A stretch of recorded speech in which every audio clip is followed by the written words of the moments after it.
अखण्डमण्डलाकारं व्याप्तं येन चराचरं तत्पदं दर्शितं येन तस्मै श्रीगुरुवे नमः। शङ्करं शङ्कराचार्यं केशवं बादरायणं सूत्रभाष्यकृतौ वन्दे भगवन्तौ पुनः पुनः। ईश्वरो गुरुरात्मीति मूर्तिभेदविभागिनि व्योमवद्यात्मदेहाय दक्षिणामूर्तये नमः। பவித்ர இந்திரயாணி நதிக்கரையில் அமர்ந்து கொண்டு மாவலி ஞானேஸ்வர் மகாராஜின் அருளால் ஏக்நாத் மகாராஜ் இயற்றிய ஏக்நாத் பாகவதம் அவற்றை படித்துக் கொண்டிருக்கின்றோம். இதுவரை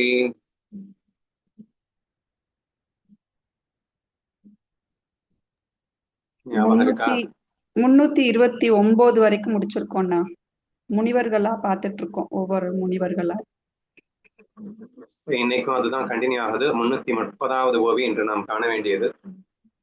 எனவே இன்னும் பல முனிவர்களின் பெயர்களை சொல்லி அந்த முனிவர்களினுடைய பராக்கிரமத்தை சொல்லி அப்படிப்பட்ட முனிவர்கள் எல்லாம் வந்து ஒரு பர்டிகுலர் இடத்துக்கு போக சொல்லிட்டு இருக்காரு. சரியா? ஸோ இதுவரைக்கும் கதையில என்ன வந்துட்டு இருக்கு அப்படின்னு சொன்னா, இந்த யாதவ குலியத்தை அழிக்க வேண்டும் என்று கண்ணன் முடிவு செய்கிறான் அப்படின்னு வந்திருக்கு. அதுக்கு ரீசன் என்னன்னா, அவர்களுக்குள்ள ஈகோ ஸ்டார்ட் ஆயிடுச்சு அப்படிங்கிறத கண்ணன் ப்ரிடிக்ட் பண்ணிடுறான். ஸோ இது எந்த ரேஞ்சில் போய் முடியும் அப்படிங்கிறத ஆன்டிசிபேட் பண்ணிடுறான். ஸோ எதிர்காலத்துல எங்க போய் முடியும் அப்படிங்கிறத தெரிஞ்சதுக்கு அப்புறம் முளையிலேயே கிள்ளி எறிந்து விட்டால் இவர்கள் மோட்சம் அடைந்து விட வாய்ப்பு உண்டு அப்படின்னு சொல்லிட்டு இவனாவே ஒரு லீலை பண்றான். ஸோ அந்த லீலை தான் இப்ப ஸ்டார்ட் ஆகுது. ஸோ பிராமணரின் சாபத்தை ஒரு சாக்காக வைத்து அவர்களை அழிக்க வேண்டும். அப்ப இவங்க தப்பு பண்ணணும், தப்பு பண்றவங்கள தான் அழிக்க முடியும். அப்ப இவர்கள் தவறு செய்ய வைப்பதற்குண்டான சூழல்களை உருவாக்கி தவறு செய்வதின் சாக்கை கொண்டு முனிவர்களின் சாபத்தை கொண்டு இந்த குலத்தை அழித்து விடலாம் அப்படிங்கிற பிளானிங் இவங்க பண்ணிட்டு இருக்கிறதா இந்த கதை போயிட்டு இருக்கு. இதுல என்ன மெயினா புரிஞ்சுக்கணும் அப்படின்னு சொன்னா, ஏன் அழிக்கணும்னு நினைக்கிறாரு? நல்லவங்களை அழிச்சா பூமி பாரத்தை தீக்கணும்னா நல்லவங்களையும் அழிக்கணும் அப்படின்னு அர்த்தம் கிடையாது. நல்லவர்களை அழிக்க வேண்டிய அவசியம் இல்லை. மிகவும் பராக்கிரமம் அதிகமிருத்த காரணத்தினாலேயே அவர்களுக்குள்ள ஈகோ வந்துடுச்சுங்கிற அந்த ரீசன் கண்ணனுக்கு புரிஞ்சதுனால அவர் இப்படி பிளான் பண்ணியிருக்காரு அப்படிங்கிற மாதிரி இதை புரிந்து கொள்ள வேண்டும் அப்படின்னு நினைக்கிறேன். ஓகேவா? இப்போ மறுபடியும் அந்த முனிவர்கள் ஒவ்வொருத்தரா வந்து வெளியே போயிட்டு இருக்காங்க இல்லையா, அந்த பேர் கண்டினியூ ஆகுது. 330ல யார் போறாங்கன்னு பார்ப்போம். The story of sage Atri is marvelous. The three gods, Brahma, Vishnu, and Shiva, were born from the womb of his wife, Anushuya. Sri Dattatreya, worshipped by the masters of yoga, represents the unfathomable greatness of Anusuya's virtue. அடுத்ததா வர்ற மகரிஷியின் பெயர் வந்து அத்திரி முனிவர். அத்திரி முனிவர் வரலாறு அற்புதமானது. அவருடைய மனைவி அனுசூயையின் வயிற்றில் மும்மூர்த்திகளும் பிரம்மா, விஷ்ணு, சிவன் குழந்தைகளாக பிறந்தனர். யோகிகளால் வணங்கப்படும் ஸ்ரீ தத்தாத்திரேயரே அனுசூயையின் அளப்பரிய கற்பின் நெறியை பெருமையை உலகிற்கு உணர்த்திருக்கிறார் என்றால் பார்த்து கொள்ளுங்கள். அப்படிப்பட்ட அத்திரி முனிவர் இப்போது புறப்பட தயாரிவிட்டார் அப்படின்னு சொல்லியிருக்காரு. இந்த கதையை வேணா மீனா வேணா சொல்லு, நீ தான் கொஞ்ச நாளுக்கு முன்னாடி கேட்ட அப்படின்னு சொல்லிட்டு இருந்த, வேணா ஒரு வாட்டி சொல்லு. அத்திரி முனிவரின் வரலாறுல முக்கியமா வந்து இடம் வகிப்பது அவருடைய மனைவி அனுசூயையின் கதை தான். ஸோ அந்த அனுசூயை பிரம்மா, விஷ்ணு, சிவன் மூன்றும் குழந்தைகளாகவே பெற்றெடுக்கின்ற ஒரு பாக்கியத்தை படைத்திருக்கின்றாள் என்றும், யோகிகளேயே மிகவும் அனைத்து யோகிகளாலுமே வணங்கப்பட்ட அந்த தத்தாத்திரேயர் வந்து என்ன பண்ணியிருக்காருன்னா, அனுசூயையின் அளப்பரிய கற்பை பார்த்து வியந்து அதில் அவர் வணங்கி இருக்கிறார், பெருமையை உலகிற்கே உணர்த்தி இருக்கிறார் அப்படிங்கிறது தான் அத்திரி முனிவருடைய பர்டிகுலர் ஸ்டோரி. அது வேணா நீ சொல்லு. ஓகேண்ணா. இப்போ இந்த பிரம்மா, விஷ்ணு, இந்த சிவன் உடைய மனைவிகள் வந்து பொறாமப்படுவாங்க அனசூயைய பார்த்து. ஏன் அப்படின்னா, அவ வந்து பதிவிரதா பக்தியில இருக்கா அப்படின்னா, அப்ப நம்ம எல்லாம் பதிவிரதா பக்தியில இல்லையா அப்படிங்கிற ஒரு பொறாம அவங்களுக்குள்ள வந்துரும். சரி, அவளை நம்ம சோதிக்கலாம் அப்படின்னு சொல்லி இந்த 3 பேரையுமே. பிரம்மா, விஷ்ணு, சிவனுக்கு வராது, அவருடைய மனைவிகளுக்கு வரும். ஐயோ சாரி, மாத்தி சொல்லிட்டேனா? ஆமா, சரிண்ணா. ஆமா, இந்த பிரம்மா, விஷ்ணு, சிவனுடைய மனைவிகளுக்கு இந்த அனசூயைய பத்தி தெரிய வரும். பதிவிரதா பக்தி அப்படின்னு தெரிஞ்ச உடனே இந்த 3 பேருமே, இந்த லக்ஷ்மி, பார்வதி, சரஸ்வதி இந்த 3 பேருமே வந்து பிளான் பண்ணுவாங்க. அவங்கக்குள்ள வந்து பேசிப்பாங்க. இத எப்படியாவது நம்ம வந்து நம்ம தான் பதிவிரத பக்தியில இருக்கோம் அப்படிங்கிறத ப்ரூஃப் பண்ணணும். நம்மள காட்டிலும் அவ வந்து பதிவிரதா பக்தியில இருக்காளா? பாத்துருவோம் அப்படின்னு சொல்லி இவங்க 3 பேரையுமே அவங்களுடைய ஹஸ்பண்டையே அனுப்பி வைப்பாங்க. அந்த அத்ரி மகரிஷி வீட்டுக்கு. அனசூயையோடைய அந்த பதிவிரதா பக்திய சோதிச்சுட்டு நீங்க வரணும்னு சொல்லி அனுப்புனா, இவங்களுமே சரின்னு சொல்லி போவாங்க. அங்க போகும்போது அஹ் அத்ரி மகரிஷிக்கு இவ எப்பயுமே சேவை செஞ்சுட்டு இருப்பா அனசூயை. அப்போ இந்த 3 பேருமே வந்து ஆஹ் நான் உன்னைய வந்து நிர்வாணமா பார்க்கணும் அப்படிங்கிற மாதிரி அனசூயை கிட்ட கேட்டுருவாங்க. அப்படி கேட்டதும் இவ வந்து எந்த ஒரு பதட்டமும் படமாட்டா. நேரா போய் அத்ரி மகரிஷிய பாப்பா. இந்த மாதிரி 3 பேர் வந்திருக்காங்க. இது இந்த மாதிரி சொல்றாங்க அப்படின்னு சொன்னதுமே அவரும் எதுவுமே ஆத்திரப்பட மாட்டாரு, ஒண்ணும் செய்ய மாட்டாரு. அவரு அந்த கமண்டலத்துல இருக்கக்கூடிய இந்த தண்ணிய அவங்க மூணு பேர் மேலயும் தொளிச்சிடு அப்படின்னு சொல்லுவாரு. தொளிச்சதும் வந்து குழந்தையா மாறிடுவாங்க. இப்போ அந்த அனசூயை வந்து அப்படியே தனக்கு பிறந்ததா நினைச்சு பால் ஊட்டி சீராட்டி அங்க அப்படியே படுத்து தூங்க வச்சிருவா. தொட்டில்ல போட்டு தூங்க வச்சிருவா. இவங்க 3 பேருமே அனசூயையோடைய அன்புக்கு அடிமையா ஆயிடுவாங்க. விட்டு போகவே முடியாது. அவங்க எந்த இதுக்கு வந்தாங்களோ அது அதை பிரேக் பண்ணாம இங்க அப்படியே சரண்டர் ஆகி இங்கேயே இருந்துடுவாங்க. மேல் உலகத்துக்கு போக மாட்டாங்க. இத இத இப்ப வந்து அவங்க 3 பேர் அந்த மனைவிகள் 3 பேரும் வந்து தேட ஆரம்பிச்சிருவாங்க. தேட ஆரம்பிக்கும் போது இந்த மாதிரி இங்கதான் இருக்கணும், ஆனா வரலையே, சரி அனசூயை கிட்டயே போய் கேட்போம் அப்படின்னு சொல்லி கீழே வந்தா அவங்க இருக்க மாட்டாங்க. அப்புறம் என்னங்கிறது புரிய வரும். இந்த 3 பேரும் தொட்டில்ல இருக்காங்க அப்படிங்கிறது புரிய வந்ததுக்கு அப்புறமா எழுப்பி அதுக்கப்புறமா அவங்களே அந்த 3 பேருமே வந்து இவதான் பதிவிரத பக்தியில இருக்கா அப்படின்னு சொல்லி 3 பேரும் சொன்னதுக்கு அப்புறம் தான் இவங்க வந்து நம்புவாங்க. அப்படி அந்த குழந்தையா இருந்தவங்க திரும்ப ஆக மாட்டாங்கன்னா அப்பவும் வந்து அனசூயை போய் வேண்டி கேட்டுக்கிட்டது. இவங்க 3 பேருமே மன்றாடி கேட்டதுக்கு அப்புறம் அனசூயை மறுபடியும் அத்ரி மகரிஷி கிட்ட போய் அந்த கமண்டலத்துல இருக்கக்கூடிய அந்த தண்ணியை கொண்டு வந்து இந்த 3 பேருக்கும் தொளிச்சு விட்டு மறுபடியும் பிரம்மா விஷ்ணு அந்த சிவனா மாத்தினதுக்கு அப்புறமா தான் இவங்க 3 பேரும் இருக்கிற அந்த விஷயத்த சொல்லுவாங்க. இவதான் உலகத்திலேயே சிறந்த அந்த பதிவிரதா பக்தியில இருக்கக்கூடியவ அப்படின்னு சொல்லி அன்புக்கு பாத்திரமானவள்னு சொன்னதுக்கு அப்புறம் தான் இவங்க 3 பேருக்குமே புரியும். அப்பவுமே இவங்க 3 பேரும் எப்படி காட்சி அளிப்பாங்கன்னா 3 முகமா அந்த தத்தாத்திரேயரா காட்சி அளிப்பாங்க. அந்த தத்தாத்திரேயர் தான் ஜனார்த்தன மகராஜுக்கு குருவா இருப்பாரு. சோ பிரம்மா விஷ்ணு சிவனுடைய அவதாரம் அப்படின்னு சொல்லுவாங்க. இந்த அத்ரி மகரிஷியோடைய கதை இதுதான்னா. ஓகேமா ஓகேமா. ஸோ அப்படிப்பட்ட அந்த அத்ரி மகரிஷி இப்போது கிளம்புகிறார். இது 331 இருக்கு. So the great lord of sages are 3 being ever ready to follow Sri Krishna's command quickly began his journey and departed for Pindaraka immediately. முனிவர்களில் சிறந்தவரான அந்த அத்ரி முனிவர் ஸ்ரீகிருஷ்ணரின் கட்டளைக்கு கீழ்ப்படிந்து உடனடியாக தனது பயணத்தை தொடங்கி பிண்டாரகத்திற்கு புறப்பட்டார். இதுல கதை ஒண்ணும் இல்லை. அடுத்து யார் போறாங்கன்னு பார்ப்போம். 332. He who has the true guru of Lord Rama and was immensely generous with spiritual knowledge, sage Vasistha, whose ascetic power was so great that the radiance of his simple cloth could outshine the sun. வசிஷ்டருடைய பெருமை ரொம்ப சூப்பரா இங்க explain பண்ணியிருக்காரு. ராமபிரானின் சர்க்குருவாக விளங்கியவர், பிரம்ம ஞானத்தை வாரி வழங்கியவர். சரியா, வசிஷ்ட முனிவருடைய பெருமை. ராமபிரானுக்கே சர்க்குருவாக விளங்கியவர், பிரம்ம ஞானத்தை ராமபிரானுக்கு வழங்கியவரே யாருன்னா வசிஷ்டர் தான். யாருடைய தவ வலிமையானது சூரியனின் பிரகாசத்தையே மிஞ்சும் வல்லமை கொண்டதோ அந்த வசிஷ்ட மாமுனிவர் அப்படின்னு சொல்லிட்டு அவரும் அடுத்து கிளம்புறாரு. அப்படிங்கிறதுக்காக முதல்ல ஒவ்வொருத்தரும் பெருமையை சொல்லிவிட்டு தான் எல்லாரும் போறாங்கன்னு சொல்லியிருக்காங்க இல்லையா. ஸோ அதனால வசிஷ்டருடைய பெருமை இங்கே இப்படி சொல்லப்பட்டிருக்கிறது. ஆனா இங்கிலீஷ் டிரான்ஸ்லேஷன்ல கொஞ்சம் டிஃப்ரெண்டா இருக்கு. So the radiance of a simple cloth could outshine the sun அப்படின்னா பிரசன்ஸ்னு அர்த்தம், இன்டைரக்ட் மீனிங். அதனாலதான் சிம்பிளா அப்படி போட்டாங்களோ. சரி. சூரியனின் பிரகாசத்தையே மிஞ்சும் வல்லமை கொண்டதோ, தவ வலிமையானது சூரியனின் பிரகாசத்தையே மிஞ்சும் வல்லமை கொண்டதோ அந்த வசிஷ்ட மாமுனிவர்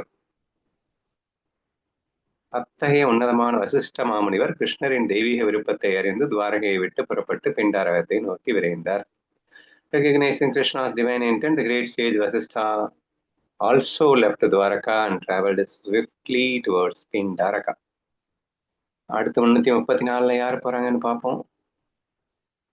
Then there is the celestial sage Narada, whose spiritual wisdom is profound. He is always a state of supreme bliss, finding great joy in singing the praises of Hari.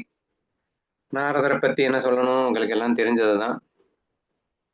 ஆழ்ந்த ஞானம் கொண்ட தேவரிஷி நாரதர் எப்போதும் ஹரிபுகழை பாடுவதில் மட்டற்ற மகிழ்ச்சி அடைந்து எப்போதும் பரமானந்த நிலையில் இருப்பவர். ஸோ இது வெல் நோன் பாயிண்ட்ஸ். 3 பாயிண்ட் நாரதருக்காக கொடுக்கப்பட்டுள்ளது. ஆழ்ந்த ஞானம் கொண்டவர், எப்போதும் ஹரிபுகழை பாடுபவர், மேற்கொண்டு பரமானந்த நிலையிலேயே இருப்பவர். சரியா? ஸோ இந்த 3 பாயிண்ட் நாரதர் அவரும் புறப்படுறாரு அப்படின்னு ஒரு ஓவியம் வரும்னு நினைக்கிறேன். Playing his divine veena, singing songs of the absolute and dancing in spiritual ecstasy, Narada set out for Pindaraka, swaying in bliss. போறதுக்கு முன்னாடி இன்னொரு 3 வர்ணனை இருக்கு நாரதனுக்கு. தனது பிரம்ம வீணையை மீட்டியபடி பரம்பொருளை போற்றி பாடி தெய்வீக கூத்தாடி பரவச நிலையில் அசைந்தாடிய நாரதர் பிண்டாரகத்துக்கு புறப்பட்டார். சரியா? ஸோ எல்லாரும் போகும்போது எவ்வளவு பெரிய வர்ணனை இல்லை.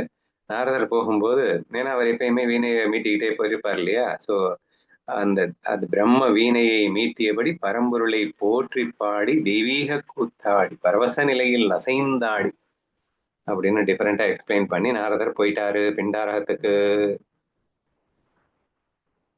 336. In this manner, these prominent and most excited lords of sages, along with their disciples and families, gathered in great numbers in Pindaraka. முடிச்சிட்டாங்க இப்போ ஒரு வழியா. ஸோ இப்படி எல்லா புகழ்மிக்க, போதும் இவ்வளவு பேருன்னு சொல்லிட்டு மீதி எல்லா பேரும் சொல்லலை, இவ்வாறாக புகழ்மிக்க மற்றும் மிகவும் உயர்ந்த அந்த மாமுனிவர்கள் அனைவரும் தங்களின் சீடர்களுடன் குடும்பத்தினருடன் பெரும் அளவில் பிண்டாரகத்தில் ஒன்று திரண்டனர். ஓகேவா? இது கண்ணனுடைய கட்டளைப்படி எல்லாருமே அங்க போயிருக்காங்க. இப்ப எல்லா முனிவர்களும் ஒன்று சேர்ந்து பிண்டாரகத்துக்கு போயாச்சு. அடுத்து என்ன வழியில பண்றான்னு பார்ப்போம் Kannan. Thus all the sages, great souls capable of both cursing and blessing, met at Pindaraka. This assembly, organized through Krishna's power, was truly unprecedented and wonderful to describe.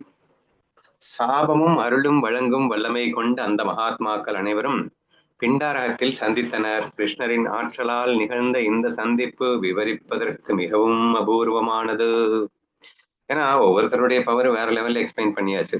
அத்தனை பேரையும் ஒரே இடத்துல ஒன்று கூட வைக்கணும் அப்படின்னா அது கண்ணன் போன்ற மிகப்பெரிய, இவ்வளவு பெரிய பவர்ஃபுல்லான ஆளுங்கள் எல்லாம் ஒண்ணு கூட்டணும் அப்படின்னா அவன் எவ்வளவு பவர்ஃபுல்லா இருக்கணும் அப்படிங்கிற மாதிரி ஏக்நாத் திங்க் பண்றார். ஸோ கிருஷ்ணனின் ஆற்றலால் நிகழ்ந்த இந்த சந்திப்பு விவரிப்பதற்கு மிகவும் அபூர்வமானது. என்ன, இட்ஸ் வெரி டிஃபிகல்ட்னு அர்த்தம், இட் இஸ் இம்பாசிபிள்னு அர்த்தம். அவ்வளோ பவர்ஃபுல்லான அத்தனை பேரையும் ஒரே இடத்துல கூட வச்சிருக்கான்னா அது கிருஷ்ணாசனுடைய பவர் அப்படின்னு நம்ம புரிஞ்சுக்கலாம். என்று போற போக்குல கிருஷ்ணனின் புகழை இங்கே வர்ணித்திருக்கின்றார். மேற்கொண்டு இன்னொன்னு சொல்லணும்னா அவங்களுடைய பவர் என்னன்னா சாபமும் அருளும் ஒரே நேரத்துல கொடுக்கக்கூடிய திறமை படைத்தவர்கள். ஒரே நேரத்துலன்னு இல்லை, தே ஹேவ் அ கெப்பாசிட்டி. அவன் நாயா பண்ணியா போனான்னா அடுத்த செகண்ட் நீ பண்ணியா போயிடுவ, நீ நல்லா இருடா அப்படின்னு சொன்னார்னா அடுத்த செகண்ட் நல்லா தான் இருப்ப. ஸோ ஆஸ் அ பவர், அருள்வதற்கும் சபிப்பதற்கும் மிகப்பெரிய வல்லமை கொண்ட அப்பேற்பட்ட மாமுனிவர்கள் அனைவரும் ஒரே இடத்தில் கிருஷ்ணனின் அருளால் ஒன்று கூடி இருக்கின்றனர் அப்படிங்கிறது இந்த ஓவில சொல்லப்பட்டிருக்கு. 338ல கஷ்யப முனிவருடைய கதை, அங்கிரா, அசித, கண்வா, இது பார்த்தேன். இது சொல்லவா? 2 மினிட்ஸ்ல சொல்லிடலாம். எல்லாருடைய கதையும் தெரியலையா? ஆமாண்ணா, ரொம்ப சிம்பிளா தானே இருக்கு. இவங்களுடைய அந்த பிரம்மத்துவத்தை தானே அது சொல்ல வர்றாங்க. எது நடந்தாலும் அவங்க அந்த பிரம்மத்துல இருந்து கீழே இறங்காம இருக்காங்க அப்படிங்கிறது தானே கதையா வருது. கஷ்யப முனிவருடைய கதை என்னன்னா, பல பெண்களை மணந்துருவாரு. அதுல அதிதி, திதி, தனு, அப்புறம் கத்ரு, வினதா அப்படின்னு சொல்லி நிறைய பேரை திருமணம் பண்ணிப்பாங்க. அதுல அதிதிக்கு தேவர்கள், அதாவது இந்திரன் பிறப்பான். இந்த தேவர்கள் தான் பிறப்பாரு. அப்புறம் திதிக்கு ஹிரண்ய கசிப்பு பிறப்பானா. இந்த தித்தியோடைய கதைன்னா நம்ம மகா அவதார் அந்த நரசிம்ம அவதார் பார்த்தோம்ல, அதுலயே இந்த தித்தி கதை வந்திருக்கு. அது என்னன்னா ஹிரண்யகசிப்பு எப்படி பிறப்பான் அப்படின்னா, இவர் தபஸ் இருப்பாரு. பகல் நேரத்துல போய் இவர் கூட இருக்கணும், நான் உங்க கூட சேரணும்னு சொல்லி தித்தி ஆசைப்படுவான். அவர் எச்சரிக்கை விடுவாரு. இந்த பகல் நேரத்துல நம்ம கூடணும் அப்படின்னா பயங்கரமான ஒரு அசுரன் தான் நமக்கு பிறப்பான். அதனால நீ ஒதுங்கிரு, கொஞ்சம் வெயிட் பண்ணு அப்படின்னு சொல்லுவாரு. ஆனா அவ கேட்க மாட்டா. எனக்கு இப்பவே நீங்க வேணும் அப்படின்னு சொன்னதும் அவரு ஓகே அப்படின்னு சொல்லிட்டு நடக்கிறது எதுவோ அது நடக்கட்டும்னு சொல்லி அக்செப்ட் பண்ணிடுவாரு. அதுக்கப்புறம் இரண்யகசிப்பு பிறப்பான். அதுக்கப்புறம் இந்த மாதிரி வினோதமான பெண்கள் இருந்தாலுமே அவர் எப்படி இருக்கார் அப்படிங்கிறது தானே கதை. வினதா கத்ரு அப்படின்னு சொல்லி ரெண்டு பேருக்குள்ள போட்டி நடக்கும். இந்த ரெண்டு மனைவிகள் கூட ரெண்டு பேருமே சண்டை போட்டுப்பாங்க, செய்வாங்க. அதுல கத்ரு அப்படிங்கிறவ பாம்புகளுக்கெல்லாம் தாய். இந்த வினதாவை ஏமாத்தி அடிமைப்படுத்திடுவா. இந்த அடிமைப்படுத்துறதுல இருந்து அந்த வினதாவுடைய பையன் கருடன் அந்த தாயை விடுவிக்கிறதுக்காக அமிர்தத்தை கொண்டு கொடுத்து காப்பாத்திட்டு இருப்பாங்க. இதெல்லாம் இவங்களுடைய செயல்களா இருக்கும். ஆனா கஷ்யபர் முனிவர் இவங்க யாரையுமே மட்டமாவோ உயர்வாவோ நினைக்கவே மாட்டாங்க. சோ எல்லாரையுமே சரிசமமா நினைக்கக்கூடியவர் அப்படிங்கிறதுனால இவரை கண்ணன் உயர்வா பாக்குற மாதிரி கதைனா இது ஒண்ணு. அப்புறம் ஒரு நிமிஷம். அங்கிரா அப்படிங்கிறவர் ஒண்ணும் இல்ல, வேதங்கள்லாம் தெரிஞ்சவரு. ஆனா பிரம்மஸ்தித்திலேயே இருக்கக்கூடியவரு. அங்கிரஸ் உடைய முனிவர்களுடைய மகன் பிரகஸ்பதி, அந்த தேவர்களுக்கு எல்லாம் குருன்னு சொல்லுவோம்ல, அதுதான். அவ்வளவுதான், வேற ஒண்ணும் பெருசா போடலன்னா. அப்புறம் அவர் அங்கிராங்கிறவர் பிரம்மஸ்தித்திலே தான் இருப்பாரு. அவரு எது நடந்தாலும் கீழே இறங்க மாட்டார் அப்படிங்கிற மாதிரிதான் இருக்கு. கண்வா கதை நம்ம விஸ்வாமித்திரர் இவருமே வேதங்கள் ரிக்வேதம் எல்லாம் நல்லா கரைச்சு குடிச்சவர் தான், தபஸ்ல இருக்கிறவர் தான். இந்த விஸ்வாமித்திரரும் மேனகாவும் சேர்ந்ததுக்கு அப்புறம் சகுந்தலா பிறப்பா இல்லையா, இவ காட்டுக்குள்ளதான் இருப்பா. பிறந்த உடனே காட்டுலதான் இருப்பா இந்த சகுந்தலா. அப்ப கண்வ முனிவர் தான் இந்த குழந்தையை எடுத்து வளர்ப்பாரு. இது தெய்வீக குழந்தை அப்படின்னு சொல்லி வளர்க்க ஆரம்பிப்பாரு. அது நாளடைவுல என்னன்னா, துஷ்யந்தன் அப்படிங்கக்கூடிய அந்த மன்னன் இந்த சகுந்தலைய காதலிச்சு திருமணம் பண்ணிக்கிட்டாலுமே அவர் அது சரி, இது தர்ம நெறியில ஒரு திருமணம் நடக்குது. அதுவுமே சகுந்தலாவுக்கு எவ்வளவோ கஷ்டங்கள் நடக்கும், அந்த கதையெல்லாம் தெரியும். சோ அந்த கஷ்டத்திலயுமே அவர் அந்த பிரம்ம நிலையை விட்டு விலக மாட்டாரு அப்படிங்கிற அந்த இதுதான். சமநிலையை விட்டு கொடுக்காம இருக்கக்கூடியவர் இந்த கண்வா முனிவர். அப்புறம் அசித்த முனிவர் நம்ம புத்தர் பிறக்கக்கூடிய விஷயத்த தெளிவா சொல்லக்கூடியவர். அதாவது சுத்தோதனா அப்படிங்கக்கூடியவர் அந்த மன்னனுக்கு இந்த புத்தர், ஒரு நிமிஷம், அந்த புத்தர் பிறப்பாரு. அது சித்தார்த்தர் அப்படிங்கக்கூடியவர் தான் புத்தர். ஒரு காலகட்டத்துல நல்லா அந்த அரண்மனையில இருந்து சுகபோகமான வாழ்க்கையை அனுபவிச்சாலும் அவர் கடைசி காலத்துல ஞானத்தை அடைஞ்சு வெளியில போயிடுவாரு அப்படின்னு சொல்லி அவர் தபஸ் பலத்தினால அதை அறிஞ்சிட்டு அந்த அரண்மனையில சொல்லுவாரு இந்த விஷயத்த. சோ அவர் அழுவாரு அசித்த முனிவர் ஏன்னா நான் புத்தர் ஞானி ஆகுற காலத்துல இந்த பூமியில நான் இருக்க மாட்டேன், எனக்கு ரொம்ப வயசாச்சு அப்படின்னு சொல்லி அந்த ஒரு அழுக மட்டும்தான் அது மாயையில இருந்து நான் அழுறேன்னு சொல்லி அவரை நான் மிஸ் பண்றேன்னு சொல்லி அழுதுட்டு போவாரு. அதுதான் கதைன்னா. ஓகேமா, ஓகேமா. சரி, இப்ப முனிவர்கள் எல்லாம் ஒன்று கூடிட்டாங்க. அதுக்கப்புறம் என்ன நடக்குதுன்னு பார்க்கலாம். 338ல how cunning is the Lord Vanamali to ensure the immediate destruction of the clan. He orchestrated a deceptive situation where the young Yadava princess would mock and play a trick on these great sages. So நம்ம ஏற்கனவே ஒரு கதை பேசியிருந்தோம் இல்லையா, அது இனிமேதான் start ஆகுதுன்னு நினைக்கிறேன். இங்க வனமாலி அப்படின்ற பேரு கிருஷ்ணருக்கு தான் பொருந்ததுன்னு புரிஞ்சுக்கோங்க. நம்ம என்ன கதை பேசியிருந்தோம் அப்படின்னா, இந்த சாம்பன் வயிற்றுல ஒரு ஒரு உலக்கையை கட்டிட்டு வந்துட்டு, நீங்க வயிற்றுல பெருசா ஏதோ கட்டிட்டு வந்துட்டு, இப்போ என்ன குழந்தை எனக்கு பிறக்கும்னு சொல்லுங்க அப்படின்னு சொல்லிட்டு கேட்கறது. அப்போ இவன் ஆணாக இருந்து கொண்டு பெண் வேடமிட்டு நம்மளை கிண்டல் பண்றதுக்காக கேட்கிறான் அப்படின்னு புரிஞ்சுக்கிட்டு முனிவர்கள் எல்லாரும் சேர்ந்து சபிச்சது அப்படின்னு சொல்லி ஒரு கதை சொல்லியிருக்கோம். அந்த கதையே வந்து இனிமேதான் ஸ்டார்ட் ஆகுது இந்த இடத்துல அப்படின்னு நினைக்கிறேன். இப்போ அந்த வனமாலி எவ்வளவு தந்திரமானவர்! யாதவ குலத்தின் அழிவு உடனடியாக நிகழ வேண்டும் என்பதற்காக யாதவ இளைஞர்கள் அந்த மாமுனிவர்களை கேலி செய்து விளையாடும் ஒரு சூழலை அவர் உருவாக்கினார். இதெல்லாம் பேசும்போதுதான் உங்களுக்கு ரொம்ப கன்ஃபியூஸ் ஆயிடும் அப்படின்னு நான் முதல்ல இருந்தே சொல்லிட்டு இருக்கேன். ஸோ நம்ம அடிக்கடி பேசியிருப்போம். ஸோ எவ்வளவுதான் ஒரு மோசமான சூழலாக இருந்தாலும் நீ தெய்வ மைண்ட்ல இருந்தேன்னா நீ கீழே சறுக்கி விட போறதில்லை. ஒரு திருடன் இருக்கான் அப்படின்னு சொன்னா அந்த திருடன் வந்து சூழல் அவனுக்கு சரியா அமையலைன்னா அவன் திருடாம தான் இருப்பான்.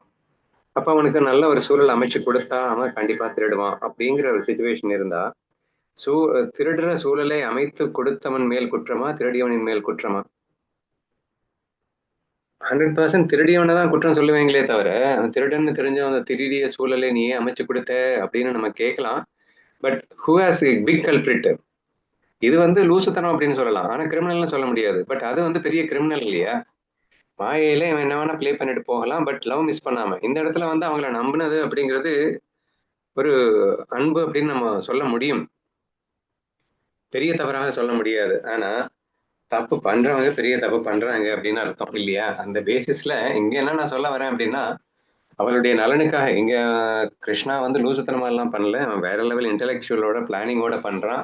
இவங்களுக்கு ஈகோ இருக்குன்றதை அண்டர்ஸ்டாண்ட் பண்ணிக்கிட்டானா? அப்ப இந்த ஈகோ டெவலப் ஆகிற சிச்சுவேஷனை கொடுக்கணும்ல. அப்ப கொடுத்தாதானே ஆட்டோமேட்டிக்கா அவங்கள வந்து பாவம் பாவம் பண்ண வச்சு அவங்கள அழிச்சு அவங்கள அடுத்தடுத்த நிலைக்கு கொண்டு போக முடியும். இது கண்ணனுடைய பிளான். ஸோ அந்த கண்ணனுடைய பிளானிங் படி இப்போ இந்த சூழல்களை அமைத்து கொடுத்தான்னு பார்க்கும்போது கூட கண்ணனால நம்ம என்ன திரும்ப திரும்ப கிருஷ்ணா ஃபீல்ல சொல்லியிருக்கோம் அப்படின்னா, சூழல்களை மட்டும்தான்டா கண்ணனால மாத்தி அமைக்க முடியும். ஆனா அந்த இடத்துல நீ எப்படி இருக்க போற, எப்படி நடந்துக்கணும், அதை எப்படி எடுத்துக்கணும்ன்றது 100% உன் கையில மட்டும்தான்டா இருக்கு. ஸோ இதை நம்ம அழுத்தம் திருத்தமா ஏற்கனவே சொன்ன விஷயம்தான். ஸோ அதனால இங்க என்ன சொல்லப்பட்டிருக்குன்னா, இந்த சூழல்கள் அவர்களுக்கு இந்த முனிவர்களை எல்லாம் பரிகசித்து அவர்கள் வந்து ஒரு பெரிய சாபத்துக்கு ஆளாக வேண்டிய ஒரு சூழலை கண்ணன் உருவாக்கினான்னு சொன்ன உடனே அப்ப வந்து கண்ணன் மேல நீங்க குற்றம் சொல்லாதீங்கன்னு சொல்ல வரேன். கண்ணன் என்னதான் சூழல் உருவாக்கினாலும் அவர்கள் செடியா இருந்திருந்தா எதுவுமே ஆயிருக்க போறது இல்லை. பட் கண்ணன் ப்ரெடிக்ட் பண்ணிட்டான், இவங்களுக்குள்ள ஈகோ வந்துருச்சு, கண்டிப்பா இந்த சூழலை உருவாக்கணும் அப்படின்னா லூசுத்தனமா எவனாவது தன்னுடைய ஈகோவை காட்டுவான், அதுக்கப்புறம் இந்த கர்ஸ் வரும், அதை வச்சு அவங்கள அழிக்கிறதுக்கு நம்ம பிளான் பண்ணலாம் அப்படிங்கிறது கண்ணனுடைய அந்த விஷாக இருக்கு அப்படிங்கிறது மட்டும் நீங்க புரிஞ்சுக்கோங்க. So therefore no confusion that he is destroying the wrong people, அதாவது தவறான மனிதர்களை அழிக்கிறான் அப்படிங்கிற கன்ஃபியூஷன் உங்களுக்கு வர வேண்டிய அவசியம் இல்லை. ஓகேவா? ஸோ என்ன சொல்லியிருக்கு? அந்த வனமாலி கிருஷ்ணர் எவ்வளவு தந்திரமானவர்! யாதவ குலத்தின் அழிவு உடனடியாக நிகழ வேண்டும் என்பதற்காக யாதவ இளைஞர்கள் அந்த மாமுனிவர்களை கேலி செய்து விளையாடும் ஒரு சூழலை அவர் உருவாக்கினார் அப்படின்னு வந்திருக்கு 339ல. Know that where there is criticism, disrespect and the harassment of Brahmin sages, and where hatred for the spiritually wise grows, the total destruction of the lineage is certain. இதெல்லாம் பெரிய ஞானங்க. போற போக்குல கதையில நமக்கு வந்து மிகப்பெரிய ஞானங்களையும் புகட்டி கொண்டே போகிறார் அப்படிங்கிறத புரிஞ்சுக்கணும். ஏன்னா இன்னைக்கு ரொம்ப ஈஸியா நம்ம சாதுக்களையும் பிராமணர்களையும் நிந்தனை செய்வர்கள்லாம் நீங்க பார்த்துருப்பீங்க. பட் அது எவ்வளவு பெரிய டேஞ்சர் அப்படிங்கிறதே நம்மளால அவங்க புரிஞ்சுக்காமலே அந்த மாதிரி பண்ணிடுறாங்க. எங்கு சாதுக்களையும் பிராமணர்களையும் நிந்தனை செய்வதும் அவமதிப்பதும் துன்புறுத்துவதும் நிகழ்கிறதோ, எங்கு ஞானிகளுக்கு எதிரான வெறுப்பு வளர்கிறதோ, அங்கு அந்த குலத்தின் முழுமையான அழிவு நிச்சயம் என்பதை உணருங்கள். பயங்கரமான ஒரு எச்சரிக்கை மணி அப்படின்னு புரிஞ்சுக்கோங்க. நிறைய கதைகளை நீங்களே கேள்விப்பட்டிருப்பீங்க. கண்ணன் தன்னை திட்டினா கூட பொறுத்துப்பான், ஆனா தன் பக்தர்களை திட்டினா தாங்கவே மாட்டான். ஸோ ஏன்னா சாதுக்களுக்காகவே அவன் வாழ்ந்து கொண்டிருக்கிறான் அப்படிங்கிறப்போ சாதுக்கள் நிந்தனை அப்படிங்கிறத கண்ணனால பொறுத்துக்கவே முடியாத ஒரு விஷயம் அப்படிங்கிறத நீங்க கேள்விப்பட்டிருக்க கூடும். சரியா? அப்கோர்ஸ் நீங்க யாரை எது திட்டினாலும் கர்மா அப்படிங்கிறத ஒன்றும் மாற்று கருத்து இல்லை. ஆனாலும் பர்டிகுலரா இந்த சாதுக்களை, ஞானிகளை, பிரம்மத்தில் சரிந்திருக்கும் பிராமணர்களை நாம வந்து அவமரியாதை பண்ணும்போதோ திட்டும் போதோ அது எக்ஸ்ட்ரீம்லி டேஞ்சர் அப்படிங்கிறத நீங்க எச்சரிக்கை புரிஞ்சுக்கணும் அப்படிங்கிறதுக்காக ஒரு வார்னிங் மெசேஜாவே இந்த ஓவியம் நீங்க எடுத்துக்கலாம். அதனால இன்னொரு வாட்டியும் படிச்சிடுறேன். நீங்கெல்லாம் அதை பண்ண மாட்டீங்க தான், ஆனாலும் எச்சரிக்கை மணி அவர் தெளிவா கொடுத்துருக்கிறதுனால இன்னொரு வாட்டி படிச்சிடுறேன். எங்கு சாதுக்களையும் பிராமணர்களையும் நிந்தனை செய்வதும் அவமதிப்பதும் துன்புறுத்துவதும் நிகழ்கிறதோ, எங்கு ஞானிகளுக்கு எதிரான வெறுப்பு வளர்கிறதோ, அங்கு அந்த குலத்தின் முழுமையான அழிவு நிச்சயம் என்பதை உணருங்கள். ஓகேவா?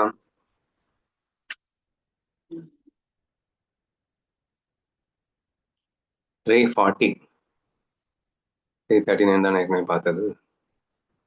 ஆமாண்ணா.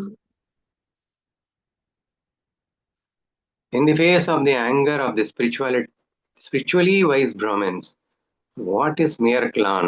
Their wrath is so powerful that it could cause the very emblem of Shiva to fall or cast the status of Indra into the ocean. மாமுனிவர்களின் பவரை வந்து ஏற்கனவே ஃபுல் அண்ட் ஃபுல் வர்ணிச்சாச்சு. ஒவ்வொரு முனிவர்களின் தனித்தனி பவரே வர்ணிச்சாச்சு. இப்போ எத்தனை முனிவர்களும் ஒன்னா சேர்ந்த ஒரு சாபத்தை கொடுத்தாங்கன்னா அந்த கதி என்ன ஆகும் அப்படிங்கிறத சொல்லவா வேணும் அப்படிங்கிற மாதிரியான ஒரு ஓவி தான் இது. ஆன்மீக ஞானிகளின் கோபத்திற்கு முன்னால் ஒரு குலம் என்பது எம்மாத்திரம். ஒட்டுமொத்த குலமும் அழிய வேண்டும் அப்படின்னு அவர் சபிக்கிறாரு அப்படின்னு சொன்னா அது எப்படி முடியும்? அது எப்படி அவ்வளவு பவரா இவங்களுக்கு அந்த குலமே அழிஞ்சு போற அளவுக்கு இவங்க சபிச்சா நடந்துருமா அப்படின்னு நமக்கு சந்தேகம் வரும் இல்லையா? அதை வரக்கூடாது என்பதற்காக இந்த இடத்துல சொல்லியிருக்காங்க. அத்தனை ஞானிகளும் ஒன்று சேர்ந்து இப்படி ஒரு சாபத்தை அவர்கள் விடுவார்களே ஆனால் அந்த அது நடக்காம எப்படி போகும்? இந்த குலத்துடைய பவர் இங்க மெயினா என்னன்னா யாதவ குலம்ங்கிறது எக்ஸ்ட்ரீம்லி பவர்ஃபுல் அப்படிங்கிறதுனாலதான் இவர் அழிக்கணும்னு நினைக்கிறார். அதை விட எக்ஸ்ட்ரீம்லி பவர்ஃபுல்லா இருக்கிற காரணத்தினாலேயே ஈகோ வந்துருச்சு, அதனால அழிக்கணும்னு நினைக்கிறாரு. அப்படி எடுத்துக்கோங்க, சரியா? சிம்பிளி பவர்ஃபுல் அப்படிங்கிறதுனால அழிக்க நினைக்கல. ஸோ சச்ச பவர்ஃபுல் பீப்புள்ஸை அழிக்கணும் அப்படின்னு சொன்னா அப்போ எவ்வளவு வந்து இந்த சைட்ல இந்த முனிவர்கள் சாபங்கிறது கூட எகெயின் ஒரு நிமித்த காரணம் அப்படின்னு நீங்க புரிஞ்சுக்கணும், சரியா? இங்க வந்து அவர்களுக்குள்ள ஈகோ இருக்கு, அவர்களுக்குள்ள அடிச்சுக்கிறாங்க அப்படிங்கிற அளவுக்கு அது டெவலப் ஆயிருக்கு. தேர்ஃபோர் ஒரு நிமித்த காரணமாக அது இமீடியட்டா பண்ணணும் அப்படிங்கிறதுக்காக அதற்கேற்ற மாதிரி ஒரு சூழலை கிரியேட் பண்ணி முனிவர்களின் சாபத்தை ஒரு ஷாக்காக வைத்து கண்ணன் இதை நிறைவேற்ற நினைக்கின்றான், சரியா? அப்போ என்ன புரிஞ்சுக்கணும்னா இவ்வளவு பவர்ஃபுல்லான யாத குலத்தை அழிக்கிறதுக்கு கண்ணனுக்கே சக்தி இல்லைன்னு நினைக்கிறான் போல. நம்ம இந்த முனிவர்களுடைய ஒட்டுமொத்த சக்தியை யூஸ் பண்ணிக்கிட்டோம்னா ஈஸியா நம்ம வந்து நம்ம நினைச்ச காரியத்தை நிறைவேற்றிடலாம் அப்படிங்கிற ஃபீலிங்ல அவ்வளோ பவர்ஃபுல்லான அந்த குலமாக இருந்தாலும் இந்த மாமுனிவர்களின் பவருக்கு முன்னாடி எங்க நிற்க முடியும்? அந்த குலம் எம்மாத்திரம் என்று அவர் கேட்கிறார். அவர்களின் சினம் சிவபெருமானின் லிங்கத்தையே அசைக்கக்கூடியது, இந்திரனின் பதவியையே கடலில் வீழ்த்தும் வல்லமை கொண்டது. இந்த ரெண்டு கதை எனக்கு தெரியாது. ஸோ ஒரு ஞானி சினம் கொண்டால் சிவபெருமானின் லிங்கமே அசையும் அப்படின்னு ஒரு கதை இருக்குன்னு நினைக்கிறேன். அதே மாதிரி இந்திரனின் பதவியையே கடலில் வீழ்த்தி இருக்கின்றார் ஒரு ஞானியின் சாபத்தால் அப்படிங்கிறது ஒரு கதையாக இருக்கலாம் என்று புரிந்து கொள்ளுங்கள், சரியா? ஸோ அப்பேற்பட்ட ஞானிகளின் ஒன்று கூடி ஒரு சாபம் விட்டார்கள்னா இந்த குலம் எம்மாத்திரத்துக்கு இருக்க போகிறது என்பது போல் சொல்லியிருக்கின்றார்கள். ஏன் நமக்கு என்ன இங்க டேக்கவே இருக்கு அப்படின்னு கேட்டீங்கன்னா ஒரு ஞானியின் சாபத்துக்கு நம்ம ஆளாக கூடாது அப்படிங்கிறத மட்டும் நீங்க எடுத்துக்கிட்டா போதும். Even the mighty ocean was turned salty by such wrath. The anger of these sages is extremely difficult to withstand. Each sage present there possessed such a formidable power, and they had all gathered together in that one place. மறுபடியும் அந்த மகா முனிவர்களின் சக்தியை பற்றித்தான் இந்த ஓவியம் மீண்டும் சொல்லுகிறது. ஒரு முனிவரின் கோபத்தால் தான் பெருங்கடலே உப்பாக மாறியது. கடல் உப்பா இருக்கிறதுக்கும் கூட ஒரு முனிவரின் கோபம்தான் காரணம் அப்படிங்கிறது எனக்கே இப்பதான் தெரியுதுப்பா. சரி, அப்படி ஒரு கதை இருக்கு என்று புரிந்து கொள்ளுங்கள். ஒரு முனிவரின் கோபத்தால் தான் பெரும் கடலே உப்பாக மாறியது. அத்தகைய முனிவர்களின் சினத்தை தாங்குவது மிகவும் கடினம். அங்கிருந்த ஒவ்வொரு முனிவரும் அத்தகைய பேராற்றல் கொண்டவர்கள். அவர்கள் அனைவரும் இப்போது ஓரிடத்தில் கூடியிருக்கின்றனர். அப்படின்னா அந்த பவர் எப்படி இருக்கும்ன்றதை மட்டும் இமேஜின் பண்ணி, ஒவ்வொருத்தனுக்குமே வேற லெவல் பவர் இருக்கு. இதுல எல்லா பவரும் ஒன்று கூடி ஒரு இடத்துல இருக்குன்னா அந்த பவர் எவ்வளோ ஒரு பெருசா இருக்கும் அப்படிங்கிறத மட்டும் இமேஜின் பண்ண சொல்லுகிறார். 342ல on this earth the words of the spiritually realized are the ultimate truth. To prove the validity and power of their words, Sri Krishna himself initiated the process of his clan's dissolution through them. இந்த பூமியில் ஞானிகளின் வாக்குறுதியே மேலான உண்மையாகும். அவங்க ஒண்ணு சொல்லிட்டாங்கன்னா கண்டிப்பா அது நடந்தே ஆகும். அதை தடுக்கும் சக்தி உலகத்துல எவனுக்குமே கிடையாது. சோ இந்த பூமியில் ஞானிகளின் வாக்குறுதி மேலான உண்மையாகும். அவர்களின் வார்த்தைகளின் வலிமையை உலகிற்கு நிரூபிப்பதற்காகவே ஸ்ரீகிருஷ்ணர் தனது குலத்தின் அழிவை அவர்களின் மூலமாகவே நிகழ்த்தி காட்டினார். இங்க பாருங்களேன், கண்ணன் என்னென்னலாம் பிளான் பண்றான்னு. அப்போ கண்ணன் அப்கோர்ஸ் அவன் தான் ஈஸ்வரன் அப்படிங்கிறப்ப அவன் நினைச்சானா அழிச்சிருக்கலாமாமா. ஆனா அது ஏன் முனிவர்களின் சக்தியை வைத்து அழித்ததாகத்தான், தனக்கே சக்தி இல்லை அந்த முனிவர்களுக்கு தான் சக்தி இருக்கு அப்படிங்கிற மாதிரி காட்டிக்கணும்னு நினைக்கிறான்னா, இந்த உலகத்துக்கு ஞானிகளுடைய சக்தி எவ்வளவு, ஞானிகளுடைய பவர் எவ்வளவு, ஞானிகளை யாரும் சபிக்க கூடாது, சாரி இன்சல்ட் பண்ணக்கூடாது, அவமானப்படுத்தக்கூடாது, வெறுத்துடக்கூடாது. ஸோ ஞானிகளை எந்த அளவுக்கு போற்றணும். இன்டைரக்ட்லி வாண்டட் டு, அதாவது அவன் என்ன நினைக்கிறான்னா, அவன் குலத்தை அழிக்கிறதுக்கு அவன் எப்படி வேணா பிளான் பண்ணிக்கலாம். ஆனா அந்த பிளானிங்ல எக்ஸ்ட்ரா ஒரு பிளான் என்னன்னா, இந்த உலகத்துக்கு என்ன ஒவ்வொரு அங்க அசைவிலும் அவன் கண்ணன் ஞானத்தை கொடுத்து கொண்டே இருப்பான். அவனுடைய பிளானிங்ல பாத்தீங்கன்னா, ஒரு அரசனை அழிக்கிறேன் அப்படிங்கிற பேர்ல 100 பேருக்கு அதுல ஞானம் இருக்கும். ஒவ்வொரு நிகழ்வு கிருஷ்ணாபில நான் எக்ஸ்பிளைன் பண்ணும்போது சொல்லியிருப்பேன், ஒரு சுனாமியே நடக்குது அப்படின்னா கூட அந்த சுனாமியில பலாயிரம் பேருக்கு பலாயிரம் விதமான பாடங்கள் இருக்கும் அவங்கவுங்க கர்ம வினைப்படி. So therefore the Krishna has such a power அப்படிங்கிறத நம்ம புரிஞ்சுக்கணும். ஸோ இந்த இடத்துல அவன் என்ன பண்றான் அப்படின்னா, இந்த ஒட்டுமொத்த உலகத்துக்கும் ஒரு பாடத்தை சொல்ற மாதிரி இருக்கணும். இந்த நான் பண்ண போற அந்த அழிவு, இந்த யாதவ குலத்தின் அழிவு அப்படிங்கிறது ஒரு பெரிய பாடமா இருக்கணும். என்ன பாடமா இருக்கணும்?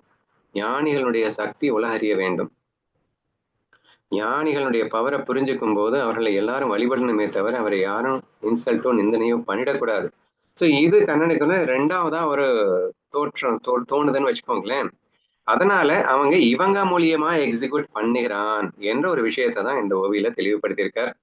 ஸோ இந்த பூமியில் ஞானிகளின் வாக்குறுதி மேலான உண்மை, அவர்களின் வார்த்தைகளின் வலிமையை உலகத்திற்கு நிரூபிப்பவே ஸ்ரீகிருஷ்ணர் தனது குலத்தின் அழிவை அவர்களின் மூலமாகவே நிகழ்த்தி காட்டினார் அப்படின்னு புரிஞ்சுக்கணும். இதெல்லாம் கேட்கும்போது நமக்கு ஒண்ணு, ஞானிகள் மேல ரொம்ப பக்தி வரும், அவங்கள யாரையும் இன்சல்ட் பண்ண மாட்டோம். இன்னொன்னு, ஞானியா மாறணும்ன்ற வேட்கை வருங்க. ஸோ இதெல்லாம் நீங்க இன்டைரக்டா புரிஞ்சுக்கணும். இது எதுக்காக இது இவ்வளவு ஒரு டீட்டெயிலா அந்த ஞானிகளின் பெருமை வர்ணிக்கப்படுகிறதுன்னா, இவ்வளவு வர்ணிச்சதுக்கு அப்புறமாவது லூசு பயிலே உனக்கும் அந்த மாதிரி ஆகணும்னு தோணணும்ல. இந்த விஸ்வாமித்திரனுக்கு தோணுச்சா இல்லையாங்க? வசிஷ்டரை பார்த்தாரு, ஒரு காமதேனு பார்த்தாரு, என்னடா இவன் இவளுக்கு இவ்வளவு பவர்ஃபுல்லா. அவர் போய் காமதேனுக்கு ஜெயிக்க போனாரு, ஆனா ஜெயிக்க முடியல. அப்புறம் வசிஷ்டர் போய் கேட்கிறாரு, எப்படியா அப்படின்னா, அது தவ வலிமை அப்படின்னு அவர் சொன்ன உடனே, அப்படின்னா நான் பண்ணா நீ எல்லாம் பண்ண முடியாதுடா அப்படின்னு அவரை டிமோட்டிவேட் பண்றாரு. பண்ணுவேன், நானும் உன்ன மாதிரி ஆவேன். அதாவது அது ஈகோல சொன்னா கூட அந்த ஈகோல கூட நம்ம சொல்ல மாட்டேங்கிறோம் அப்படிங்கிறது ஒரு ஆச்சரியமான விஷயம். சரியா? விஸ்வாமித்திரர் ஈகோ சொன்னா கூட ரைட் ட்ராக்ல போனாருங்க. 2 தடவை சறுக்குனா கூட கடைசியில போய் ரீச் ஆயிடுவார்ல. ஆனா ரைட் ட்ராக்ல தானே போனாரு. சரியா? ஸோ அதனால அந்த ஒரு ஃபீலிங்கை நம்ம டெவலப் பண்ணிக்கலாம் அப்படின்னு நினைக்கிறேன். ஏன்னா ஞானிகளுடைய பவர் நீ யாரையும் நிந்தனை பண்ணாதேன்னு சொல்றதோட மட்டும் இல்லாம, அவ்வளோ சக்தி வாய்ந்தவன் நீ ஏன்னா மாறக்கூடாது? இதுக்கு என்ன நீ 7 கடல் தாண்டணுமா, 7 மலை தாண்டணுமா? கண்ணன் கீதையில சொன்னதை ஃபாலோ பண்ணணும், அவ்வளவுதானே. விருப்ப தூக்கி போட்டு நீதான் அதுன்னு ரியலைஸ் பண்ணணும், அவ்வளவுதானே. அஜ்ஞானத்தை விட்டு வெளியே வரணும், அவ்வளவுதானே. மாயையில சிக்கக்கூடாது, அவ்வளவுதானே. ஸோ இந்த ஒரு சிம்பிள் ஃபார்முலா வச்சுக்கிட்டா நாமளும் அந்த மாதிரி ஆகலான்ற ஒரு பியூட்டியும் நம்ம மனசுக்குள்ள ஒருவேளை வரணும்னு நினைச்சுதான் இந்த மாதிரி கதைகளை எழுதியிருக்காங்களோன்னு எனக்கு தோணுது. அது ஒரு பாயிண்டா எடுத்துக்கோங்க.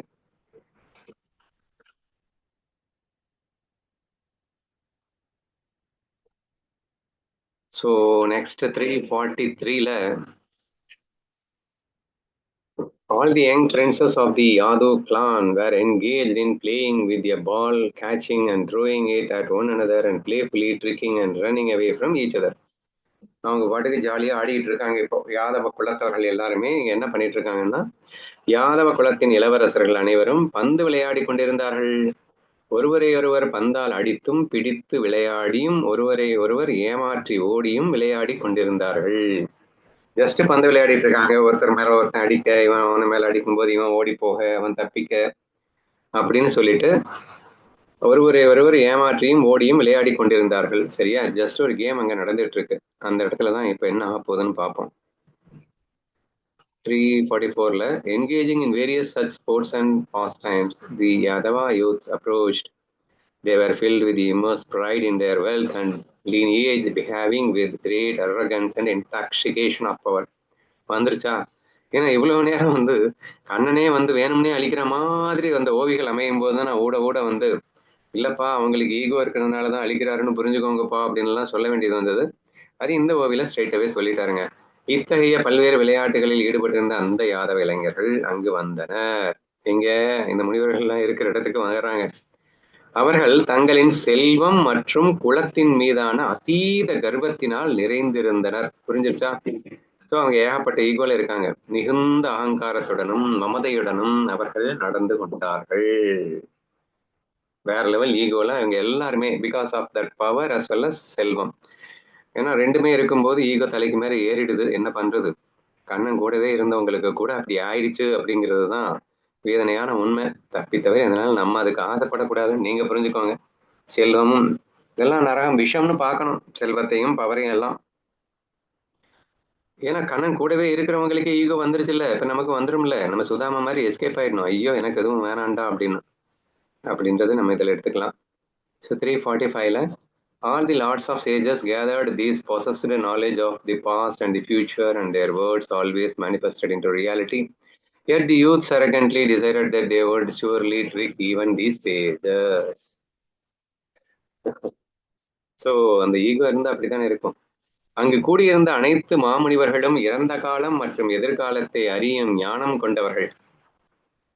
அவனுடைய பவர் வந்து ஏற்கனவே எக்ஸ்பிளைன் பண்ணியாச்சு. ஸோ அந்த பவர்ல எக்ஸ்ட்ரா இந்த ஒரு பவரை சொல்லல இன்க்ளூட் பண்ணிக்கோங்க. No everything. அவன் இறந்த காலம் எதிர்காலத்துல எல்லாமே அறியக்கூடிய ஒரு எக்ஸ்ட்ராடினரி பவராக இருக்கக்கூடியவர்களா இருந்திருக்கிறார்கள் அப்படின்னு வச்சுக்கோங்க. ஓகேவா? நம்ம ஈஸ்வரன் அப்படிங்கிற அந்த சைதன்யத்துக்கு தான் ஆல் பவர்ஃபுல்னு சொல்லுவோம்ல. கிட்டத்தட்ட ஈஸ்வரனாகவே இருக்கிறார்கள் அப்படின்னு வச்சுப்போம். அனைத்தையும் அறிந்தவர்களாக இருக்கிறார்கள் அப்படிங்கிறதெல்லாம் இருந்தும் கூட இந்த லூசு பசங்களுக்கு தெரியணும்ல. இது அவங்களுக்கு தெரியாமலா இருக்கும். ஏங்க யாதவ குலத்துல இருக்கிறவங்க கண்ணன் கூடவே வளர்ந்தவங்களுக்கு முனிவர்களுடைய பவர் தெரியாதா? முனிவர்கள் நினைச்சாங்கன்னா என்ன வேணா நடக்கும்னு தெரியாதா? சோ இவங்களையே கேலி கிண்டல் பண்ணி இவங்களை வந்து நம்ம ஏமாத்துவோம் அப்படின்னு நினைக்கிறாங்க இல்லையா? சோ அது எந்த அளவுக்கு அவர்களுக்கு புத்தி மழுங்கி இருக்கிறது என்பதை குறிக்கிறது அப்படிங்கிறது தான் இங்க சொல்லியிருக்காரு. சரிங்க, என்ன சொல்றாருன்னு பார்ப்போம். அவர் கூடியிருந்த அனைத்து மாமுனிவர்களும் இறந்த காலம் மற்றும் அங்கு கூடியிருந்த அனைத்து மாமுனிவர்களும் இறந்த காலம் மற்றும் எதிர்காலத்தை அறியும் ஞானம் கொண்டவர்கள். அவர்களின் வாக்கு எப்போதும் உண்மையாகவே பலிக்கும். அவங்க ஏதாவது சொன்னாங்கன்னா அடுத்த செகண்ட் அது பலிச்சிடும் அப்படிங்கிறதும் உங்களுக்கு தெரியாதா என்ன? ஆனாலும் இருப்பினும் அத்தகைய முனிவர்களையே ஏமாற்றப் போவதாக அந்த இளைஞர்கள் அகந்தையுடன் முடிவு செய்தார்கள். That is the speciality of ego. என்ன பண்றது? லூசுத்தனத்தின் உச்சம் அப்படின்னு சொல்லணும்னா அந்த அகங்காரத்தை தான் சொல்ல வேண்டியது இருக்கு. ஸோ அந்த அகங்காரம் வந்த உடனே அந்த முனிவர்களின் பவரை கூட யோசிக்காம இவங்க அந்த முனிவர்களோடையே விளையாடணும்னு ஆசைப்பட்டுட்டாங்க அப்படின்னு சொல்லியிருக்காரு. 346ல thinking, let us see how their words hold true when faced with something impossible. The Yadava youth set us a deceptive and wicked plan before the great stages. நடக்க முடியாத ஒரு காரியத்தை செய்யும் போது இவர்களின் வார்த்தை எப்படி உண்மையாகிறது என்று பார்ப்போம் என்று எண்ணி அந்த யாதவ இளைஞர்கள் மாமுனிவர்களுக்கு முன்னால் ஒரு வஞ்சகமான மற்றும் தீய திட்டத்தை தீட்டினார்கள். அதாவது நடக்கவே முடியாத ஒரு காரியத்தை செய்யும் போது, அதனாலதான் நம்ம கதையில என்ன பாக்குறோம் அப்படின்னா, ஒரு ஆணுக்கு பெண் வேடமிட்டு அவனு கர்ப்பிணி பெண் போல் வேடமிட்டு என்ன குழந்தை பிறக்கும் அப்படின்றதானே கேட்க போறாங்க. அப்போ டோட்டலி இம்பாசிபிள். இப்ப அவங்க வந்து குழந்தையே பிறக்காது, அதான் உண்மை. அவங்க பெண் குழந்தை பிறக்கும், ஆண் குழந்தை பிறக்கும், எந்த குழந்தை பிறக்கும்னு சொன்னாலும் அவங்க சொல்ல போறது போய் அப்படின்னு சொல்லிட்டு இவங்க வந்து சிரிச்சு கிண்டல் அடிச்சு நக்கல் அடிக்கணும் ஆசைப்படுறாங்க. முனிவர்களையே நம்ம ஏமாத்த போறோம் அப்படின்னு சொல்லிட்டு பாவம் அந்த ஈகோல அவங்களுடைய பவர் தெரியாம ஒரு பெரிய திட்டத்தை தீட்டுறாங்களாமா. என்ன தீட்டிருக்காங்கன்னு பார்ப்போம். Already arrogant due to their wealth, the Yadava youths devised a deceitful plan. They dressed Samba in a woman's attire,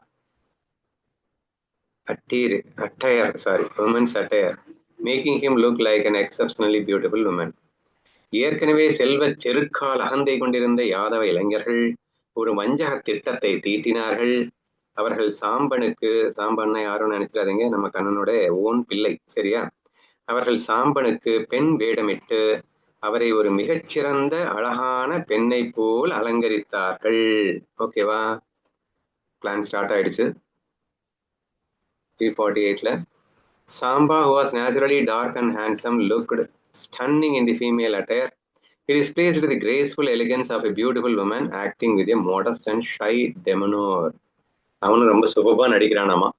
இயல்பாகவே கார்மேக மேனியும் அழகும் கொண்ட சாம்பனுக்கு அந்த பெண் வேடம் மிகச்சிறப்பாக பொருந்தியது. அவர் ஒரு அழகான பெண்ணின் நளினத்தையும் நாணத்தையும் மிகத்திறமையாக வெளிப்படுத்தினார். ஸோ பக்காவா நடிக்கிறான். அந்த பெண்ணை போலவே ஒரு நளினத்தையும் வெக்கத்தையும் எல்லாத்தையுமே கொண்டு வர்றான். இப்போ கேம் ஸ்டார்ட் ஆயிடுச்சு, என்ன நடக்குதுன்னு பார்க்கலாம். 349. With Kohli applied to his eyes and casting sharp, fleeting glances, he appeared delicate and lovely, walking with a graceful and steady gait of a swan. இன்னும் அந்த சாம்பனையை வர்ணிக்கிறாங்க. அதனுடைய அவன் பெண் வேஷத்தையே வர்ணிக்கின்றதுதான் இந்த ஸ்லோகம். கண்களில் மை தீட்டி கூர்மையான பார்வைகளை வீசி மிகவும் மென்மையானவளாக தோற்றமளித்த அவர் ஒரு அன்னப்பறவையின் நடை அழகோடு நளினமாக நடந்து சென்றார். ஸோ 100% அப்படியே பெண்ணாகவே மாறிட்டான்னு வச்சுக்கோங்களேன். ஸோ பெண்ணுக்கு மெயினான கண்களை மை தீட்டுறது, கூர்மையான பார்வை, மென்மையாக தோற்றமளிக்க வேண்டும், அன்னப்பறவை போல் நடக்க வேண்டும், இது எல்லாத்தையுமே அவன் பக்காவா ஃபாலோ பண்றான். 350. By tying cloths around his abdomen to make it appear slightly enlarged, they made him look truly pregnant to everyone else. அவருடைய வயிற்று பகுதியில் துணிகளை கட்டி சற்று பெருக்க செய்தார்கள். அதை பார்ப்பவர்களுக்கு அவர் உண்மையாகவே ஒரு கர்ப்பிணி பெண்ணை போலவே தோன்றினார். கர்ப்பிணி வேஷம் போட்டாச்சுமா நம்ம சாம்பனுக்கு. 351ல placing his hands on the shoulders of his friends, others yours, he walked carefully so as not to let the belly shake, taking rests at every step. In this manner they were seen by the assembly of sages. So ரொம்ப ரொம்ப பக்காவா நடிக்கிறான் அப்படிங்கிற மாதிரி இங்க இந்த ஸ்லோகத்துல வருது. தன் நண்பர்களின் தோள்களில் கைகளை ஊன்றியபடி, ஏன்னா கர்ப்பிணி பெண்ணா, நிறைய மாத கர்ப்பிணி நடக்க முடியலையா இருந்தால் நம்ம சாம்பனால. ஸோ தோள்களில் சப்போர்ட்டை வச்சுக்கிட்டு ஊன்றியபடி வயிறு அசையாதவாறு கவனமாக நடந்து ஒவ்வொரு அடியிலும் ஓய்வெடுத்து சென்று அவரை அங்கிருந்த மாமுனிவர்களை பார்த்தார்கள். ரொம்ப ஸ்டெப் பை ஸ்டெப்பா மெதுவா நடந்து போயிட்டு அப்படியே ஒரு நிறைய மாத கர்ப்பிணிய நிஜமாவே பாக்குற மாதிரி அந்த முனிவர்கள் பின்னாடி, அந்த முனிவர்கள் ஏமாத்த போறாங்கன்னா, சரியா? நிஜமாவே பெண் ஆக்கியாச்சு, நிஜமாவே ஒரு கர்ப்பிணி பெண்ணாவே ஆக்கியாச்சு, யார் பார்த்தாலும் கண்டுபிடிக்க முடியாத அளவுக்கு பக்காவா வேஷம் போட்டாச்சு. அவனும் வேற லெவல்ல நடிக்க ஆரம்பிச்சிட்டான். ஸோ செமையா நடிச்சுட்டு முன்னாடி வந்தாச்சு. Having displayed these feminine girls and remaining at a slight distance for a while, the young youths approached the sages and prostrated before them. இவ்வாறாக பெண் வேடமிட்டவரை சற்று தொலைவில் நிறுத்திவிட்டு மற்ற இளைஞர்கள் முனிவர்களை நெருங்கி அவர்களை விழுந்து வணங்கினார்கள். அவனை ஸ்டாப் பண்ணிட்டு இந்த சாம்பனை கொஞ்சம் பின்னாடி நிறுத்திட்டு, இவங்க எல்லாம் நான் ரொம்ப நடிக்கணும்ல, முனிவரே ஒரு சின்ன விண்ணப்பம், இந்த என்ன குழந்தை பிறக்குன்னு கொஞ்சம் சொல்ல மாட்டீங்களா அப்படின்னு கேட்கணும். நடிக்கணும், இவங்களும் நடிக்கணும்ல இப்போ. ஏன்னா இவங்க கேலி பண்ண வர்றாங்க, கிண்டல் பண்ண வர்றாங்க அப்படிங்கிறது அவங்களுக்கு தெரியக்கூடாது. ஷோ கனகச்சிதமாக இந்த வேஷத்தை செய்கிறார்கள். அதனால் அவர்களை, அந்த சாம்பனை, பெண் வேடமிட்ட சாம்பனை கொஞ்சம் பின்னாடி தள்ளி வச்சுட்டு இவங்க எல்லாம் முன்னாடி காலில் விழுந்து வணங்குகிறார்கள்.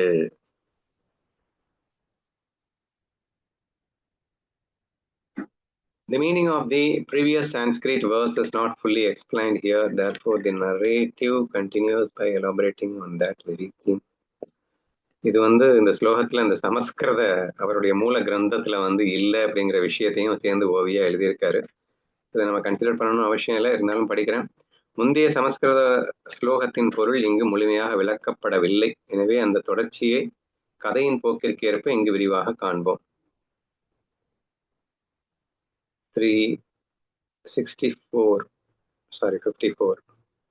With the hidden motive of harassment, they circumambulated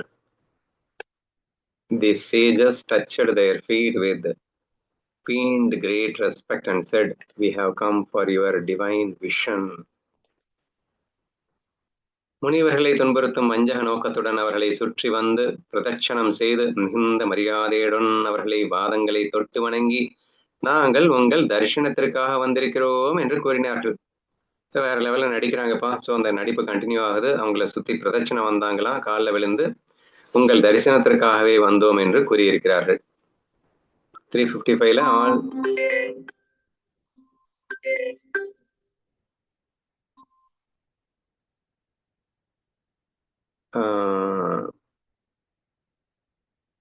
all these Yadava princes, though actually ill-mannered, stood there pretending to be humble with joined hands, speaking in soft and polite tones. எல்லாரும் ஒன்னா சேர்ந்து ஈவன் தான் உள்ளுக்குள்ள வேற level அகங்காரத்தையும் திமிரும் பிடிச்சிருந்தாலும் வெளியில வந்து பயங்கர ஹம்பிள்னா வந்து என்ன கரெக்டா தெரியல, அடக்கமற்றவர்களாக இருந்த போதிலும் கை கூப்பிக்கொண்டு பணிவு, சரியா, ஹம்பிள்னா பணிவு, ரொம்ப பணிவானவங்களை போல நடிக்கிறாங்க அப்படின்னு சொல்லியிருக்காரு. அந்த யாதவ இளவரசர்கள் அனைவரும் உண்மையில் அடக்கமற்றவர்களாக இருந்த போதிலும் கைகளை கூப்பிக்கொண்டு மிகவும் பணிவானவர்களை போல் நடித்து மென்மையான குரலில் பேசினார்கள். இப்பதான் பேச போறாங்க, என்ன குழந்தை பிறக்க போகுது அப்படின்னு நினைக்கிறேன்.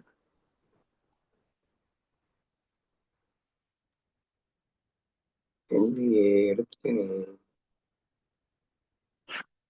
அவ்வளவுதான் எடுத்து வச்சிருக்கேனா? சரிம்மா, டிரான்ஸ்லேஷன் முடிஞ்சிச்சு, போதும் இன்னைக்கு, நாளைக்கு பார்க்கலாம் மீதிய. ஓகேண்ணா.